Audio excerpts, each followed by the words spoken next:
camarades et nos collègues de Mayotte avec une reprise d'une rentrée complètement abracadabrantesque. Il est impossible que les collègues puissent reprendre la semaine prochaine. La ministre parle du 27 janvier pour les élèves.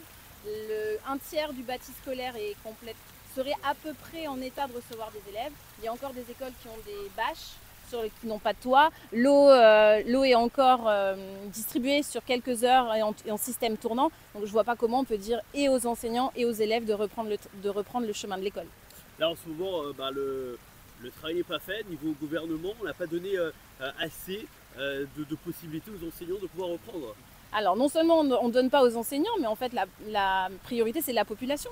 La population n'a pas de quoi s'abriter. Beaucoup d'écoles ont servi de refuge pendant la tempête et après la tempête. En plus, il y a eu, et servent encore, il y a eu Dikelidi qui en a rajouté une couche et le gouvernement s'obstine, n'a pas fait son travail, on est d'accord, s'obstine à dire aux gens sortez de là, débrouillez-vous et en même temps leur interdit de reconstruire des habitats précaires, sauf qu'il n'y a aucune solution qui a été proposée aux gens. On leur a dit partez et puis c'est tout.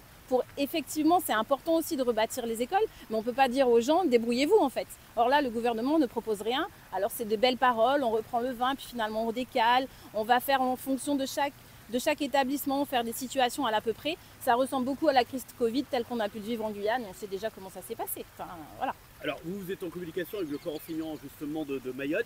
Que disent-ils justement sur cette reprise qui a été reportée et qui serait à peu près le 20-27 janvier? Il y a une intersyndicale justement sur Mayotte de l'ensemble des syndicats qui s'est mis en grève reconductible en fait, parce qu'eux font le même constat, il n'est pas possible de reprendre dans ces conditions-là, à la fois matérielles et humaines. D'accord. Alors là en ce moment, il faudrait peut-être donner une date plus cohérente, donc un peu plus de temps et vraiment des moyens qui devraient être développés pour pouvoir ouvrir sainement pour les élèves, pour les enseignants, etc. Oui, là complètement, c'est au gouvernement de faire son travail. Là, c'est vraiment des conditions matérielles qui ne dépendent pas d'associations ou de caisses. Il y a des caisses en ligne pour aider la population. La nourriture, c'est bien, mais ça ne suffit pas. Enfin, les gens sont en train de réutiliser les tôles qui sont envolées suite au cyclone Chido et ils les réutilisent. C'est pas possible.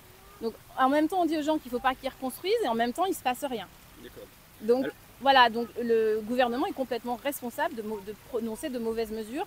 Il parle de limiter le droit au sol, il parle d'interdire les ventes de tôles. Mais enfin, la priorité, elle est complètement dévoyée. La priorité, c'est la population. Bien sûr que les enseignants font partie de la population, mais comment des parents peuvent envoyer leurs enfants à l'école si eux-mêmes ne savent pas comment se nourrir et comment être hébergés? D'accord. Alors, vous êtes là symboliquement ou vous voulez voir vous voulez voir le préfet, vous voulez entendre quelqu'un, voilà, je sais pas. Non, on est là symboliquement, d'autant qu'en ce moment, au niveau du gouvernement, c'est un petit peu compliqué. Donc rencontrer le préfet, ça ne changerait pas grand-chose à la situation. On est surtout là en soutien à nos camarades du département d'outre-mer. On a souvent des situations un peu identiques entre Mayotte et la Guyane sur la scolarisation, le nombre d'élèves, le bâti scolaire en retard. Là, Mayotte vraiment est en très grande souffrance et il ne se passe rien. Voilà. Et c'est un gros coup de colère en fait.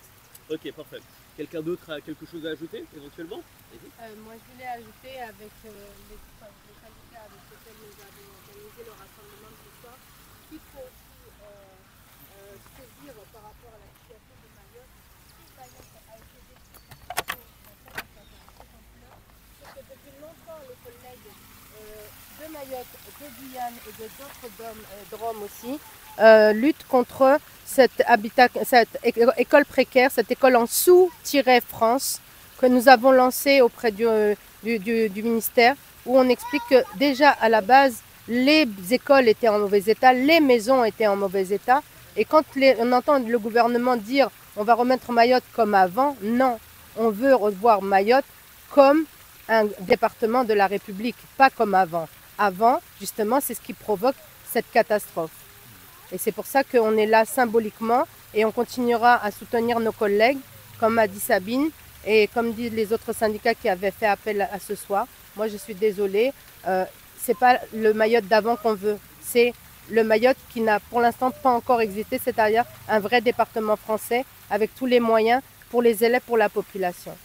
Il y a une dernière chose qu'on peut dire, c'est que le soutien, il est humainement très important. Je rappelle qu'il y a 6 mois, nous avions subi en Guyane une catastrophe humaine avec avec l'immense, le grand bidonville qui a brûlé, où il y a 1500 personnes qui se sont retrouvées sans habitation. Ça peut nous arriver, tout peut nous arriver, et nous devons être solidaires les uns des autres. C'est cette partie d'humanité-là qu'on représente aujourd'hui. Parfait. Je crois que le message est passé. Merci beaucoup. Merci. On rappelle que nous sommes donc devant la préfecture. Vous avez le correspondant. Un peu les raisons de cet rassemblement. Oui, alors, donc plusieurs syndicats ont signé un appel à se rassembler en Guyane, parce que la situation à Mayotte est catastrophique. Les syndicats de Mayotte, donc il y a eu donc le cyclone qui a détruit 80% de l'île. Des centaines de milliers de personnes, 200 000 personnes se retrouvent à peu près sans habitations, sans moyen de se nourrir, sans moyen d'avoir de l'eau, pas d'électricité. L'effort de l'État est très nettement insuffisant et l'État a annoncé la réouverture de l'école lundi prochain, le 20. Bon, en toute honnêteté, ce n'est pas possible parce que les écoles, d'abord, ont été détruites, il faut les reconstruire. Celles qui sont un peu debout servent de refuge en fait à la population. Et donc là, on est en train de leur dire, vous sortez, vous partez et vous vous débrouillez, quoi. Donc quelle est la possibilité pour des enfants qui vont se retrouver sans toit d'ensuite de revenir à l'école? Donc nous, ce qu'on dit, c'est comme les collègues de Mayotte, une intersyndicale a appelé à la grève reconductible depuis lundi.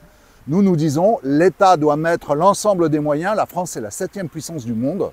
Elle doit mettre l'ensemble des moyens pour pouvoir reconstruire d'abord. Et si on doit décaler de 15 jours ou 3 semaines, c'est pas mortel, de manière à ce que les familles et les enfants soient dans des conditions sécures afin de pouvoir retourner à l'école. Voilà pourquoi nous sommes aujourd'hui en mission de soutien en fait. C'est là, on est solidaires les uns des autres et il est important de faire passer ce message à Mayotte, que Mayotte puisse comprendre qu'elle n'est pas seule, que la misère des uns touche les autres, quoi, que nous sommes en empathie avec eux. Voilà.